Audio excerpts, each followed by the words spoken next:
6 ಗಂಟೆ ನಂತರ ನೀನು ಯಾರ ಮನೆಗೂ ಹೋಗಿ ರಿಕವರಿ ಮಾಡೋಂಗಿಲ್ಲ. ಮತ್ತು ರಿಕವರಿ ಏಜೆಂಟನ್ನ ಯಾರನ್ನ ಕಳಿಸ್ತೀಯೋ ಅವನು ಬ್ಯಾಂಕಿನ ಎಂಪ್ಲಾಯ್ ಆಗಿರಬೇಕು. ಹೊರಗಿನವ್ರು ಯಾರು ಇಲ್ಲ.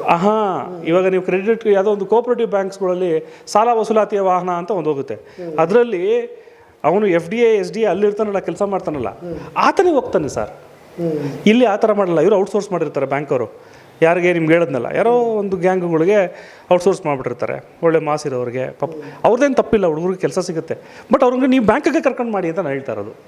ಅವ್ರಿಗೊಂದು ಐಡೆಂಟಿ ಕಾರ್ಡ್ ಕೊಡಿ, ಹಾಕ್ಬಿಟ್ಟು ಅವ್ರಿಗೂ ಸಂಬಳ ಕೊಡಿಸಿ ನೀವು ಬ್ಯಾಂಕಿಂದ. ಆ ಥರ ಮಾಡಲ್ಲ. ನಿಮ್ಮ ಪರ್ಸೆಂಟೇಜ್ ಕೊಡ್ತೀನಿ, ಸೀಸ್ ಮಾಡ್ಕೊಂಬಂದ್ರೆ 3,000 ಕೊಡ್ತೀನಿ, 5,000 ಕೊಡ್ತೀನಿ ಅಂತ ಅವ್ರಿಗೆ ಹಾಕ್ಕೊಂಡಿರ್ತಾರೆ. ಅವ್ರನ್ನ 6 ಗಂಟೆ ನಂತರ ಅವ್ರು ಹೋಗಂಗಿಲ್ಲ. ಬಟ್ ಅವ್ರು ಹೋಗೋದೇ ಅಂಥ ಸಮಯಗಳಲ್ಲಿ. ಮತ್ತು ಮಾತು ಕೂಡ ನೀವು ಬೇರೆ ರೀತಿ ಆಡಬೇಕು. ನೀವು ಹೋದಾಗ ಒಂದು ಚಲನ್ ಬರ್ಸ್ಕೊಬೇಕು, ಇಂಥ ದಿನ ನಾವು ವಿಸಿಟ್ ಮಾಡಿದ್ದೀವಿ ಅಂತ ನೀವು ಬ್ಯಾಂಕಿಗೆ ಹೇಳ್ತಿರೋ, ಅದೇ ಥರ ನಿನ್ನ ಗುರುತು ಹೇಳಬೇಕು, ನೀನು ಯಾರು ಅಂತ.